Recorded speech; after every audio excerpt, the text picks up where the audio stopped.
UP के गाजीपुर से, जहां जम्मू कश्मीर के उपराज्यपाल मनोज सिन्हा के संगोष्ठी का हुआ आयोजन। खबर के बारे में विस्तार जानेंगे, उससे पहले लेंगे एक छोटा सा ब्रेक के बाद जल्द हाजिर होंगे। इस खबर के प्रायोजक हैं फास्ट को।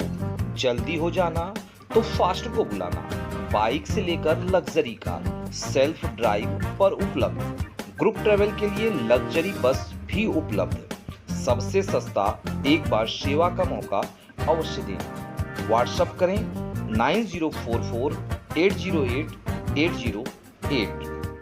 ब्रेक के बाद आप सभी का स्वागत है। खबर यूपी के गाजीपुर से, जहां नंदगंज क्षेत्र में जम्मू कश्मीर के उपराज्यपाल मनोज सिन्हा ने कॉल रैनबो मॉडर्न स्कूल प्रांगण में रैनबो फाउंडेशन द्वारा आयोजित बदलते भारत के समग्र विकास में हम और हमारी भूमिका विषयक संगोष्ठी को संबोधित करते हुए मनोज सिन्हा ने कहा कि पूर्व के कालखंडों में दुनिया की अर्थव्यवस्था में भारत का 35% योगदान था, जबकि भारत सोने की चिड़िया कहलाता था। लेकिन भारत के शिक्षण संस्थान विश्व के सबसे अच्छे थे। हमारी चिकित्सा व्यवस्था मजबूत थी। जो कारीगर हमारे सामान बनाते थे उसकी खपत नहीं बल्कि मांग बहुत ज्यादा थी, जिसके बदले हम विदेशों से सोना लूटते नहीं थे। उन्होंने कहा कि पिछले 10 वर्षों का कालखंड भारत के पुरुषार्थ को जगाने का कालखंड है। दुनिया की अर्थव्यवस्था में आज भारत 15% का योगदान कर रहा है। यह उपलब्धि हम जो देश हमें कभी गुलाम बनाया था उसकी अर्थव्यवस्था से आगे बढ़कर प्राप्त किया है।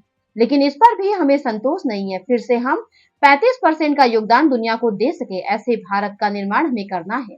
उन्होंने कहा कि देश के 25 करोड़ लोगों को गरीबी रेखा से बाहर निकालकर मध्यम श्रेणी के जीवन का मार्ग प्रशस्त करना यह बदलते भारत का सबसे बड़ा उदाहरण है। इस संगोष्ठी को साहित्यकार सहित पत्रकार गजाधर शर्मा गंगेश, पूर्व विधान परिषद सदस्य चेत नारायण सिंह, अंकित जायसवाल ने भी संबोधित किया।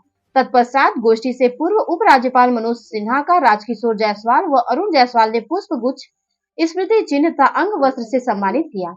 इस कार्यक्रम की अध्यक्षता डॉक्टर संगीता बलवंत तथा संचालन विनीता शर्मा ने किया। देखे गाजीपुर से सुजीत सिंह की रिपोर्ट। किसी कड़ी में स्मृति चिन्ह और अंग वस्त्र देकर के महादेव का स्वागत उन्होंने न करें।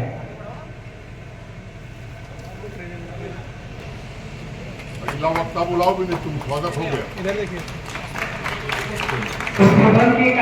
मैं अंकित जी से आग्रह करूंगा कि आए और आज का जो संगोष्ठी का विषय है उस विषय पर अपना विचार हम सबके बीच रखें। आदरणीय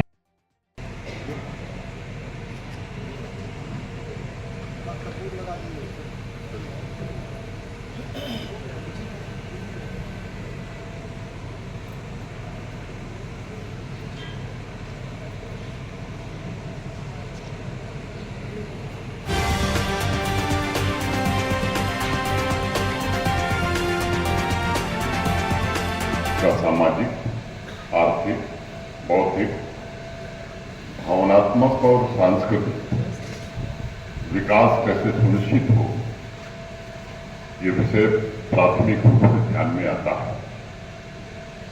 इसका जो सबसे बड़ा लक्ष्य है, समाज को भविष्य की चुनौतियों के लिए हम कैसे तैयार कर सकते हैं, स्वावलंबन और रोजगार के अवसरों में कैसे हम वृद्धि कर सकते हैं, ताकि इस धरा पर जो लोग रहते हैं वो समृद्ध हों, संपन्न हों। समग्र विकास के इन सभी पैमानों पर अगर आप आज के भारत को मापने का काम करेंगे तो एक नई तस्वीर उभर करके सामने दिखाई पड़ती है। चेत नारायण जी ने भी बताया आपको, संतोष जी ने भी बहुत सारी बातें बताई हैं, लेकिन जो सबसे बड़ी विशिष्टता है इस विकास की वो समावेशी है। और समावेशी विकास मैं समझता हूं कि बड़ा आवश्यक है। समावेशी विकास तभी हो सकता है जब बिना किसी भेदभाव के समाज के सभी वर्गों को एक साथ एक नजरिए से देखते हुए देश जब एकजुट होकर व्यक्तिगत विकास और राष्ट्र निर्माण दोनों उपलब्धियां साथ साथ हासिल करता है, तब समावेशी विकास हम कर पाते हैं। अभी हो के मगन हम करें आचमन, क्योंकि उमड़ी हुई नेह की गंग है, क्योंकि उमड़ी हुई नेह की गंग है। और नेह की गंग किसके प्रति है? हमारे लोकप्रिय उपराज्यपाल महोदय के प्रति। इन्होंने इस धरती को जिस तरह से निष्ठापूर्वक सींचा है, विकास की दिशा में ले जाने का प्रयत्न किया है, और जो गाजीपुर का स्वरूप बदलने का प्रयत्न किया है, जिस तरह से देश का स्वरूप बदल रहा है, उसकी लोकप्रियता का परिणाम है। ठीक है, परिस्थितियां है, राजनीति है, चाहे जो भी परिणाम आया हो, लेकिन आज भी मनोज सिन्हा जी हमारे दिल में बसते हैं। और बंधुओं, इसके लिए भी ये 4 पंक्तियां मैं कहना चाहूंगा कि गौरवशाली वही बनेगा जिसमें लगन व प्यास हो। गौरवशाली वही बनेगा जिसमें लगन व प्यास हो, जिसके पुरखों का अपना महिमा मंडित इतिहास हो। मंजिल की दहलीज वही छू सकता है हिम्मत करके, जिसमें इच्छा शक्ति दृढ़ हो और अटल विश्वास हो, और अटल विश्वास हो। निश्चित रूप में अटल बिहारी वाजपेयी ने वह अटल विश्वास पैदा किया और उसको मूर्त रूप दिया हमारे लोकप्रिय प्रधानमंत्री माननीय श्री नरेंद्र मोदी जी ने। और जिस कश्मीर का स्वरूप बिगड़ा हुआ था, जो अलगाव के रास्ते पर खड़ा था कश्मीर, उसको मजबूत स्वरूप देने का कार्य किया हमारे लोकप्रिय उपराज्यपाल